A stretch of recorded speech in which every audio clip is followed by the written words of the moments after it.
آپ کو سنانے کے لیے جا رہا ہوں، بہت تیزی کے ساتھ نکال رہا ہوں۔ لڑکی سے شادی ہو گئی، اب جب رخصتی کا وقت آیا تو لڑکی نے ایک شرط لگا دیا کہ میں اسی شرط پر رخصت ہونے والی ہوں جب دو بستی کا جھگڑا ختم ہو جائے۔ دو بستی کا جھگڑا چل رہا تھا 40 سال سے، دو بستی میں جنگ چل رہی تھی 40 سال سے۔ تو لڑکی نے شرط لگا دی میں اسی شرط پر رخصت ہو کر کے جاؤں گی سسرال کہ جب یہ جھگڑے ختم ہو جائیں۔ اس کا جو شوہر تھا وہ گھبرا گیا، سردار تھا، گھبرا گیا کہ 40 سال سے لڑائی تو ختم نہیں ہو رہی ہے، یہ ختم ہونے کے چکر میں تو ہماری بیوی بوڑھی ہو جائے گی، میں بوڑھا ہو جاؤں گا، وہ میں کہ ہی رہے گی، سسرال نہیں آ پائے گی۔ 3000 اونٹ لے کر کے وہ دوسری بستی کے پاس گیا، کہا کہ بھائی صاحب میں ہتھیار ڈال رہا ہوں، جنگ سے صلح بہتر ہے، 3000 اونٹ لے لو، جھگڑا ختم کر دو، ورنہ ہم بوڑھے ہو جائیں گے، ہماری بیوی میں کہ ہی رہے گی، سسرال نہیں آئے گی۔ لڑکی کی عقل مندی نے 40 سال کی جنگ ایک دن میں ختم کرا دی۔ اللہ سب کو ایسی ہونہار بیٹی عطا فرمائے۔ دوسری مثال آ رہی ہے آپ کے سامنے، دھیان سے اس کو سنیے گا۔ کالا لڑکا آیا، دروازے پر دستک دے رہا، باپ نے دروازہ کھولا تو لڑکا سے پوچھا کہ تم تو کالے کلوٹے ہو، غلام اور نوکر ہو، میرے دروازے پر کیوں آئے ہو؟ کہ تمہاری بیٹی کا ہاتھ مانگنے کے لیے آیا۔ نکل جاؤ پتلی گلی سے۔ شیشہ میں اپنا چہرہ دیکھا ہے، میری بیٹی اونچے گھرانے کی ہے، تو غلام ہے، اور میری بیٹی خوبصورت ہے، تو بدصورت ہے، تجھے میں کیسے رشتہ دے دوں؟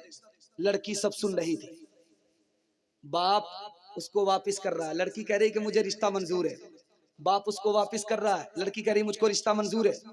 باپ نے کہا کہ بیٹی اس غلام سے تم شادی کرو گی، اس بدصورت سے شادی کرو گی؟ کہا ابا حضور آپ نے تو اس کو دیکھا کہ وہ کالا ہے، لیکن اس کو نہیں دیکھا کہ اس کا بھیجنے والا کملی والا ہے، مجھ کو رشتہ منظور ہے۔ تیسری بات آپ کی خدمت میں لے کر کے آ رہا ہوں۔ باپ دوڑا دوڑا آیا بیٹی کے پاس، رشتہ مل گیا، رشتہ مل گیا۔ تو بیٹی نے پوچھا کہ لڑکا کیسا ہے؟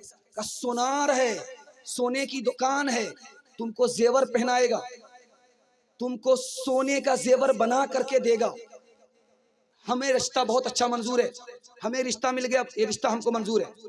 بیٹی نے پوچھا کہ ابا حضور میرا ایک سوال ہے، لڑکا کے چہرے پر داڑھی ہے؟ کہا کہ نہیں۔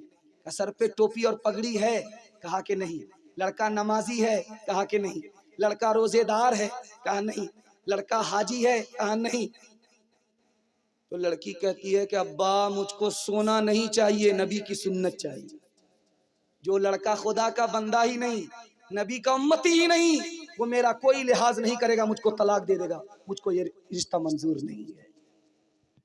چوتھی بات آپ کی خدمت میں آخری بات رکھنے کے لیے جا رہا ہوں۔ آپ دیکھیں گے جب لڑکی کی شادی ہوتی ہے اور آج اس کو نیا کپڑا پہنایا جاتا ہے، کل اس کی بارات آنے والی ہے، تو لڑکی مایوس رہتی ہے، لڑکی مایوس رہتی ہے۔ ادھر سے دادی آ کر کے کہتی ہے کہ میری پوتی کتنی خوبصورت ہے، 14ویں کا چاند ہے۔ ادھر سے نانی تعریف کر رہی ہے، ادھر سے دادی تعریف کر رہی ہے، لیکن لڑکی کسی کی تعریف پر خوش نہیں ہے، غم میں ڈوبی بھی ہے۔ جانتے ہیں لڑکی کو غم کیوں ہوتا ہے؟ 2 وجہ سے۔ 18 سال جس گھر میں رہی، ماں باپ کے گھر میں رہی، وہ گھر چھوٹنے والا، اس لیے لڑکی کو غم ہے۔ اور دوسرا غم کیوں ہے جانتے ہیں؟ کہ یہ دادی تعریف کر رہی ہے، دادی کی تعریف سے کیا ہونے والا ہے؟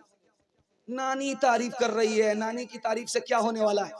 میں جس کی دلہن بنوں گی وہ جب میری تعریف کرے گا تب میں قابل تعریف ہوں۔ اس لیے بیٹی کو تعلیم کم، کام زیادہ لیں گے؟ ہاتھ اٹھائیے انشاءاللہ۔ بالکل صحیح جا رہا، ہاتھ اٹھا دیجیے۔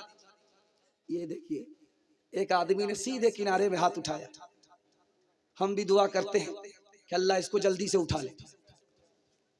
خیر آپ نے مجھے نکال دیا، میں گھبرا گیا تھا، میں آپ کے یہاں صرف 5 منٹ بیان کرنے کے لیے آیا تھا، میری حالت ٹھیک نہیں ہے، مسلسل پروگرام کی وجہ سے آواز بیٹھ گئی ہے، لیکن آپ نے میری آبرو کا لحاظ رکھ لیا کہ بیٹھ گئے، آپ نے مہمان کو رسوا ہونے سے بچا لیا۔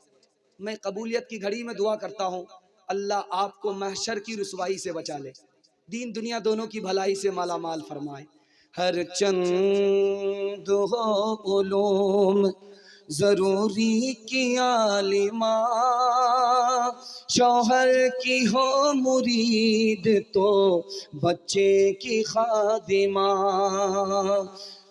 ہر چند ہو علوم ضروری کی عالمہ، شوہر کی ہو مرید تو بچے کی خادمہ، تعلیم خوب ہو تو نہ آئے گی دام میں، خالق سے لو لگائے گی وہ اپنے کام میں۔